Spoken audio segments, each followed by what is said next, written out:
ಪಾಕಿಸ್ತಾನದ ಬೆನ್ನಿಗೆ ನಿಂತಿದೆ ಕುತಂತ್ರಿ ಚೀನಾ. ಆದರೆ ಅದಕ್ಕೆ ಶಾಕ್ ಆಗಿದೆ. ಡ್ರ್ಯಾಗನ್ ಪಾಸ್ ಕಂಪನಿ ಜೊತೆಗಿನ ಒಪ್ಪಂದಕ್ಕೆ ಬ್ರೇಕ್ ಹಾಕಿರುವಂತದ್ದು.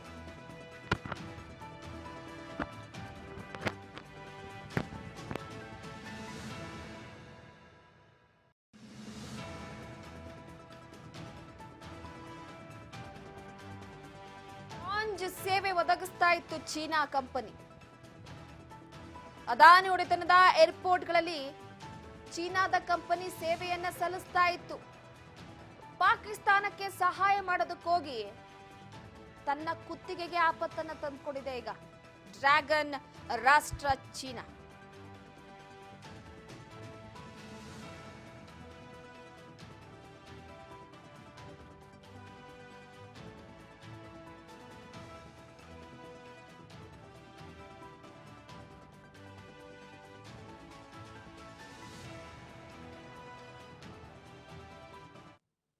ಪ್ರಮುಖವಾಗಿ ಗಮನಿಸಬಹುದು, ಏರ್ಪೋರ್ಟ್ ಲಾಂಚ್ ಸೇವೆಯನ್ನ ಒದಗಿಸ್ತಾ ಇತ್ತು ಚೀನಾ. ಆದರೆ ಈಗ ಆ ಲಾಂಚ್ ಸೇವೆಗೆ ಬ್ರೇಕ್ ಹಾಕಲಾಗಿದೆ.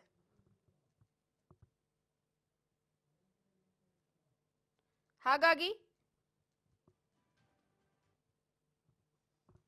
ಒಂದು ಕಡೆ ಅದಾನಿ ಒಡೆತನದ ಏರ್ಪೋರ್ಟ್ಗಳಲ್ಲಿ ಚೀನಾ ಕಂಪನಿ ಸೇವೆಯನ್ನ ಸಲ್ಲಿಸ್ತಾ ಇತ್ತು. ಈಗ ಅದಕ್ಕೆ ಬ್ರೇಕ್ ಹಾಕಲಾಗಿದೆ.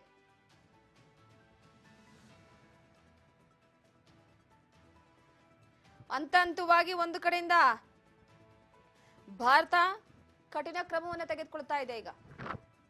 ಯಾಕಂದ್ರೆ ಒಂದು ಕಡೆ ಪಾಕಿಸ್ತಾನಕ್ಕೆ ಸಹಾಯ ಮಾಡಿತ್ತು. ಈಗ ಪ್ರತಿಯೊಂದಕ್ಕೂ ಕೂಡ ಬ್ರೇಕ್ ಹಾಕ್ಲಾಗ್ತಿದೆ. ಈಗ ಗೊತ್ತಾಗಿದೆ ಅನ್ಸುತ್ತೆ ಭಾರತದ ತಾಕತ್ ಹೇಗಿದೆ ಅಂತ. ಬೇರೆ ರಾಷ್ಟ್ರವನ್ನ ನಂಬ್ಕೊಂಡು ಭಾರತ ಏನು ಇಲ್ಲಿ ಜೀವನ ನಡೆಸ್ತಾ ಇಲ್ಲ. ಬೇರೆ ರಾಷ್ಟ್ರದ ಜೊತೆ ಪಾಕಿಸ್ತಾನ ಕೈ ಒಡ್ಡುತ್ತಲ್ಲ, ಭಿಕ್ಷೆ ಬಿಡುತ್ತಲ್ಲ, ಅಂತಹ ಪರಿಸ್ಥಿತಿ ಭಾರತಕ್ಕೆ ಬಂದಿಲ್ಲ. ಭಾರತದ ಶಕ್ತಿ ಎಷ್ಟಿದೆ ಅನ್ನುವಂತಹ ವಿಚಾರಕ್ಕೆ ಸಂಬಂಧಪಟ್ಟಂತೆ ನಾವು ಗಮನ ಹರಿಸಬೇಕಾಗತ್ತೆ. ಸಾಕಷ್ಟು ಚೀನಾ ನಿರ್ಮಿತ ವಸ್ತುಗಳು ಭಾರತದಲ್ಲಿವೆ. ನಾವು ಸ್ವದೇಶಿ ವಸ್ತುಗಳಿಗಿಂತ ವಿದೇಶಿ ವಸ್ತುಗಳನ್ನ ಅತಿ ಹೆಚ್ಚಾಗಿ ಬಳಕೆ ಮಾಡ್ತೀವಿ. ಸೊ ಭಾರತಕ್ಕೆ ರಫ್ತಾಗುವಂತ ಆಮದು ಆಗುವ ವಿಚಾರಕ್ಕೆ ಸಂಬಂಧಪಟ್ಟಂತೆ ಮಾತಾಡಬೇಕು ಅಂತಂದ್ರೆ ಕೆಲವೊಂದಿಷ್ಟು ವಸ್ತುಗಳನ್ನ, ಈಗ ಆಟಿಕೆಗಳು, ಚೀನಾದಿಂದ ಅತಿ ಹೆಚ್ಚಾಗಿ ಆಟಿಕೆಗಳನ್ನ ರಫ್ತು ಮಾಡಲಾಗುತ್ತೆ. ಸೊ ಆಮದು ಮಾಡ್ಕೊಳ್ಳಲಾಗುತ್ತೆ.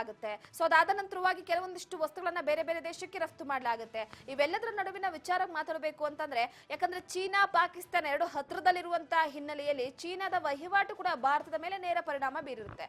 ಸೊ ಭಾರತ ಈಗ ಚೀನಾದ ಕೆಲವೊಂದಿಷ್ಟು ಒಪ್ಪಂದದ ವಿಚಾರಕ್ಕೆ ಸಂಬಂಧಪಟ್ಟಂತೆ ಕಠಿಣ ಕ್ರಮವನ್ನು ತೆಗೆದುಕೊಳ್ಳೋದಕ್ಕೆ ಮುಂದಾಗಿದೆ. ಪಾಕಿಸ್ತಾನಕ್ಕೆ ಸಹಾಯ ಮಾಡಿತ್ತು.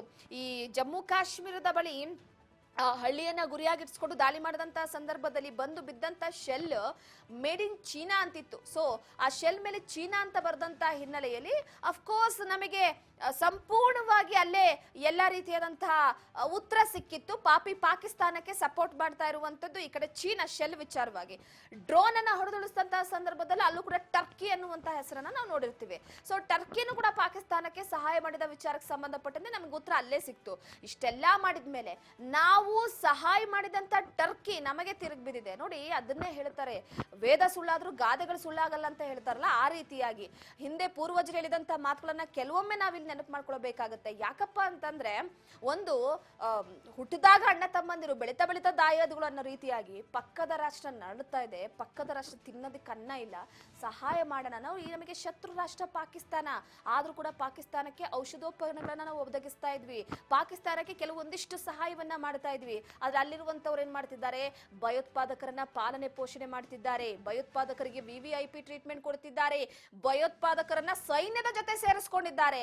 ಆದ್ರೂ ಕೂಡ ಸೈಲೆಂಟ್ ಆಗಿತ್ತು ಭಾರತ. ಯಾಕಂದ್ರೆ ನಮ್ಮನ್ನ ಕೆಣಕದ್ರಷ್ಟೇ ನಾವು ಉತ್ತರ ಕೊಡೋದು, ನಾವು ಮಾತ್ರ ಹೋಗಿ ಕೆಣಕೋದಕ್ಕೆ ಹೋಗಲ್ಲ. ಆ ರೀತಿಯಾಗಿ ಯಾವಾಗ ನಾಗರಿಕರನ್ನ ಗುರಿಯಾಗಿಡಿಸ್ಕೊಂಡು ದಾಳಿಯನ್ನ ಮಾಡಿದ್ರೋ ಅಲ್ಲಿಂದ ಶುರುವಾಯಿತು ನೋಡಿ ಪಾಕಿಸ್ತಾನಕ್ಕೆ ಇದು ಶನಿಕಾಟ ಅಂತಾರಲ್ಲ, ಆ ರೀತಿಯಾಗಿ. ಸೊ ಭಾರತವನ್ನ ಕೆಣಕಿದ್ರೆ ಬಿಡಲ್ಲ ಅನ್ನೋದಕ್ಕೆ ಇಲ್ಲಿ ಮಧ್ಯದಲ್ಲಿ ಅಮೆರಿಕ ಬಂತು. ಓಕೆ ಫೈನ್, ಯಾಕಂದ್ರೆ ಶಾಂತಿ ಒಪ್ಪಂದದ ವಿಚಾರವಾಗಿ ಯುದ್ಧ ಅನ್ನುವಂಥದ್ದು, ಯಾಕಂದ್ರೆ ಮುಂದುವರಿತಾ ಇರುವಂತಹ ದೇಶ ನಮ್ದು, ಮುಂದುವರೆದು ಬಿಟ್ಟಿದೆ ಆಲ್ರೆಡಿ.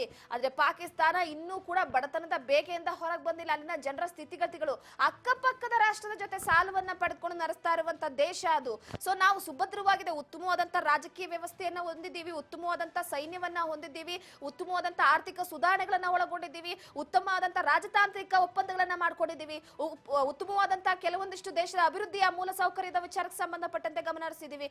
ಇಷ್ಟೆಲ್ಲ ಇದ ಮೇಲೆ ಭಾರತ ಅಕ್ಕಪಕ್ಕದ ರಾಷ್ಟ್ರಕ್ಕೆ ಹೆದರುತ್ತಾ ಚಾನ್ಸೇ ಇಲ್ಲ. ಸೊ ಈಗ ಆಗಿರುವಂತ ಯುದ್ಧ ಅಂದ್ರೆ ಯುದ್ಧದ ವಿಚಾರವಾಗಿ ಹೋಗ್ತಾ ಇತ್ತು. ಸೊ ಎಲ್ಲೋ ಒಂದು ಕಡೆ ಬೇರೆ ರಾಷ್ಟ್ರಗಳು ಭಾರತವನ್ನ ಗಮನಿಸ್ತಾ ಇತ್ತು, ಯಾವ ನಿರ್ಧಾರವನ್ನ ತೆಗೆದುಕೊಳ್ತಾರೆ ಅಂತ. ಯಾಕಂದ್ರೆ ಪ್ರಧಾನಿ ಮೋದಿ ಅವರು ಫ್ರೀ ಹ್ಯಾಂಡ್ ಕೊಟ್ಬಿಟ್ಟಿದ್ರು ಸೈನ್ಯಕ್ಕೆ, ಸೈನ್ಯವೇ ನಿರ್ಧಾರವನ್ನ ತೆಗೆದುಕೊಳ್ಬೇಕಾಗಿತ್ತು. ಯುದ್ಧ ಮಾಡ್ಬೇಕು ಬೇಡವಾ, ಆಪರೇಷನ್ ಮುಖಾಂತರವಾಗಿ ಬುದ್ಧಿ ಕಲಿಸಬೇಕು. ಒಂದ್ ಆಪರೇಷನ್ಗೆ ಪಾಕ್ ವಿಲ ಅಂತ ಓದಾಡಿದೆ. ನಾವು ಯುದ್ಧನೇ ಮಾಡಿಲ್ಲ, ಕೇವಲ ಒಂದೇ ಒಂದು ಆಪರೇಷನ್, ಅದು ಸಿಂಧೂರ್ ಆಪರೇಷನ್ ಮಾಡುವ ಮುಖಾಂತರವಾಗಿ 9 ಉಗ್ರ ನೆಲೆಗಳನ್ನ. ಆದ್ರೆ ಅಲ್ಲಿ ಓದಂತದ್ದು ಯಾವುದು? ಬ್ರಹ್ಮೋಸ್. ಈ ವಿಚಾರಕ್ಕೆ ಸಂಬಂಧಪಟ್ಟಂತೆ ಏನಿದು ಬ್ರಹ್ಮೋಸ್ ಅಂತ ಹುಡುಗೋಕ್ ಶುರು ಮಾಡಿದ್ದಾರೆ. ಈಗಾಗಲೇ ಹೇಳಿದ್ನಲ್ಲ, 17 ರಾಷ್ಟ್ರಗಳು ಒಪ್ಪಂದ ಮಾಡ್ಕೊಳ್ಳೋದಕ್ಕೆ ಭಾರತದ ಹತ್ರ ಬಂದಿದೆ ಅಂತ. ಸೊ ಭಾರತ ಯಾವ ರೀತಿಯಾಗಿ ಶಸ್ತ್ರಸಜ್ಜಿತ ಶಸ್ತ್ರಾಸ್ತ್ರಗಳನ್ನ ಪೂರೈಕೆ ಮಾಡುವ ವಿಚಾರವಾಗಿ ಎಷ್ಟು ಮಟ್ಟಿಗೆ ಸುಭದ್ರವಾಗಿದೆ ಅನ್ನುವಂಥದ್ದನ್ನ ನಾವಿಲ್ಲಿ ಗಮನಿಸ್ತೀವಿ.